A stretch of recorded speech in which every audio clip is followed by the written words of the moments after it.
Agora eu vou entrar num assunto louco que vai explodir sua cabeça. É por isso que transtornos psiquiátricos são tão difundidos hoje e existem tanto também, cara. Muitos deles têm uma parte genética grande. Autismo. Se você tem um irmão gêmeo, mesma carga genética que você que tem autismo, a sua chance de ter é 90%. É muito genético. Caralho. Se ele for um irmão não for gêmeo, cai para 60%, ainda assim é alto. É Bipolar, alto. se você tem um irmão bipolar gêmeo, a sua chance de ter é 70%. Se o bipolar for um irmão não gêmeo, cai para 20%, se eu não me engano, 20%, 30%. Se você tem um irmão com esquizofrenia e é gêmeo, 70%, 80% de chance. Se não for gêmeo, 20%, 30%. A depressão é o menos genético. Se você tem uma pessoa com depressão que é irmão gêmea sua, sobe para uns 20%. Se for uma irmã normal com depressão, vem para 8%. Que é o que a população tem de depressão hoje no mundo. Mais ou menos 8% da população tem depressão. Interessante. Só que o que é louco, cara? Muitas pessoas com transtornos psiquiátricos se dão muito bem na vida. Por quê? Porque dependendo do ambiente que ela estiver, algum determinado traço comportamental daquele transtorno vai favorecer muito essa pessoa, cara. Tipo ansiedade, por exemplo, dependendo do ambiente que ela tá. Eu tenho pacientes com TDAH, por exemplo. E geralmente acho que eles têm pouca atenção. Na verdade, se você for ver, o paciente com TDAH ele tem muita atenção. Esse é o problema dele. Na verdade. Agora você não entendeu, né? Pensa assim, ó, um paciente com TDAH lendo um livro aqui. Cara, se bater a porta lá embaixo, ele vai olhar. Tipo, uma pessoa falando ali. Ele já não... Então, ele não consegue sustentar a atenção num lugar, mas ele está prestando atenção em tudo toda hora. Inclusive, isso provavelmente se dá inclusive devido ao tálamo, uma região do seu cérebro que filtra informação sensorial. No TDAH, ela ser mais furada, digamos assim. Então, por exemplo, a gente está falando agora, você está prestando atenção em mim. Se alguém fala lá na outra sala, o seu tálamo pode impedir a informação que entrou no seu ouvido, passou para o seu tálamo e ele tranca ali, ele não deixa acender, subir para as áreas auditivas. Então, você não vai tomar consciência daquela situação. Por exemplo, agora você está sentado na cadeira. Você até eu falar, você não estava sentindo a sua pele tocando na cadeira. Agora você está sentindo porque eu falei. Sim. Por quê? Porque o seu tálamo estava inibido. O óculos no seu rosto. Você não estava sentindo o óculos tocando o seu nariz até agora. Porque essa informação sensorial, o seu tálamo estava impedindo que fosse até a área somatosensorial e você tomasse consciência dessa informação. Pacientes com TDAH talvez tenham, o tálamo deixa passar mais coisa. Então a gente está falando, em vez do tálamo segurar aquela voz, ele deixa eu prestar atenção, daí minha atenção desvia. Então o TDA não é falta de atenção? É muita atenção. É excesso? E inclusive, cara, se você pega um paciente com TDAH motivado com uma coisa, que você bota ele estudar uma coisa que ele gosta, ele fica com hiperfoco naquilo. Eu tava procurando... Eu queria saber se existe alguma correlação de pessoas que cresceram jogando videogame com TDA. E no texto lá que eu vi, estavam falando que muitos pacientes com TDA, eles têm um hiperfoco, né? Muito, muito hiperfoco. E por quê? Porque o TDAH, quando tem a característica hiperativa junto, você pode ter só TDA ou TDAH. Você pode ter só o déficit de atenção ou com hiperatividade. O TDAH tem uma característica muito impulsiva. Por isso que eles usam muita substância e tal. Só que essa impulsividade pode ser direcionada para um estudo, cara. Para o trabalho. Eu conheço paciente, tenho paciente e conheço muita gente com TDAH que é muito... inclusive, os psicólogos e psicólogas TDAH que são referência na psicologia. Por quê? Porque eles conseguem ter um hiperfoco naquilo. E não TDAH relativamente controlado e meio que direcionado, eles se educaram a direcionar o transtorno para o trabalho. Pacientes com TOC, cara. O que é o transtorno obsessivo compulsivo? Transtorno obsessivo compulsivo é um cara um formador de hábitos. A galera não pensa assim, cara. Por quê? Porque quando você vai discutir transtorno mental, a galera sempre fala coitadinho e tal. Talvez o seu chefe seja bipolar. Talvez o seu chefe, que é talvez melhor que você no seu trabalho, tenha TDAH. E ele talvez só seja melhor porque tem isso. Tipo assim, a gente dá nome para as coisas, Lutz. Mas existem fenômenos que perpassam esses diagnósticos, como, por exemplo, impulsividade. Você pega um paciente numa hipomania e pega um paciente com TDAH, eu duvido um psiquiatra conseguir distinguir eles.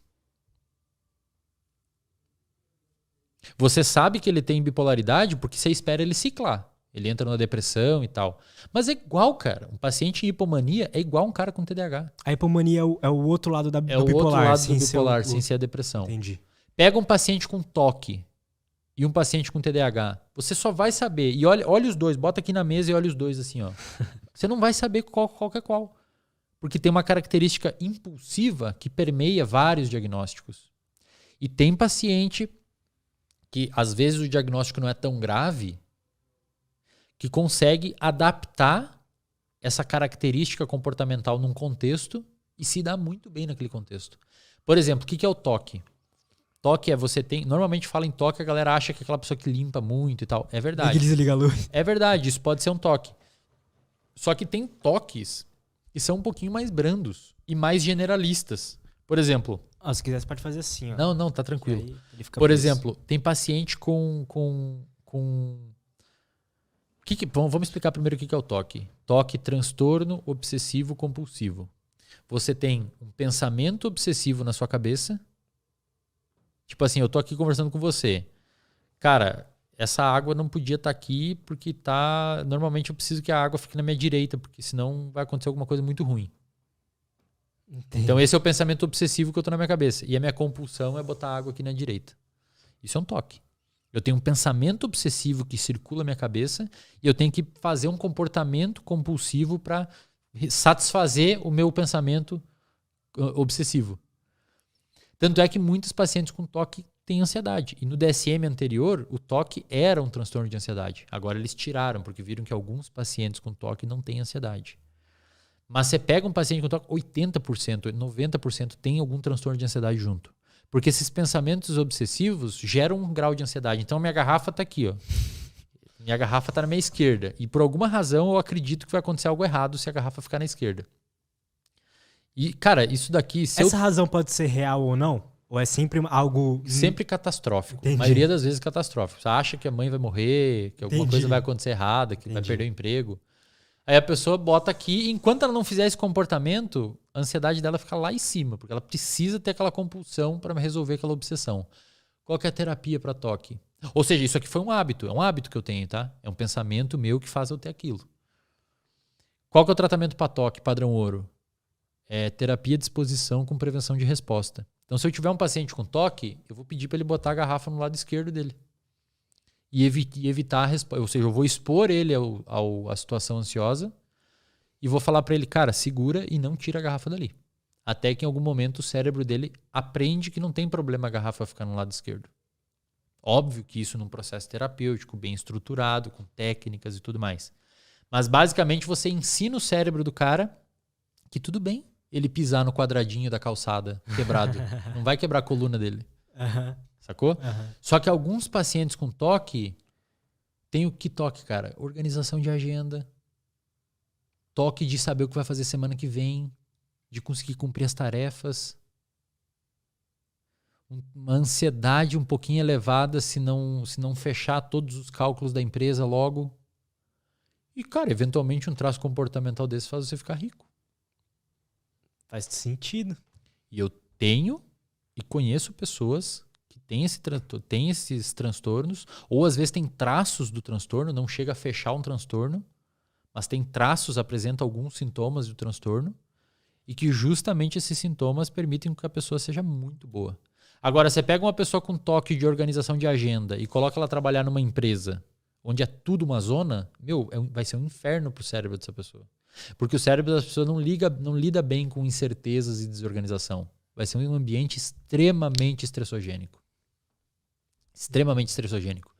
Tem um caso que eu li recentemente de uma paciente que foi diagnosticada com TOC. Ela tinha 33 anos, foi diagnosticada com TOC aos 11 anos. E ela desenvolveu depressão, tomou um monte de medicamento, ficou deprimida e tentou se matar. Ela usou álcool e tudo que era medicamento que tinha disponível em casa, tentou se suicidar, se intoxicando. Como o TOC é uma doença, um transtorno que envolve uma superformação de hábitos, de fato, a região do cérebro chamada estriado dorsal, que é a região envolvida com formação de hábitos, é superativa no TOC. O paciente com TOC tem uma superatividade do estriado dorsal.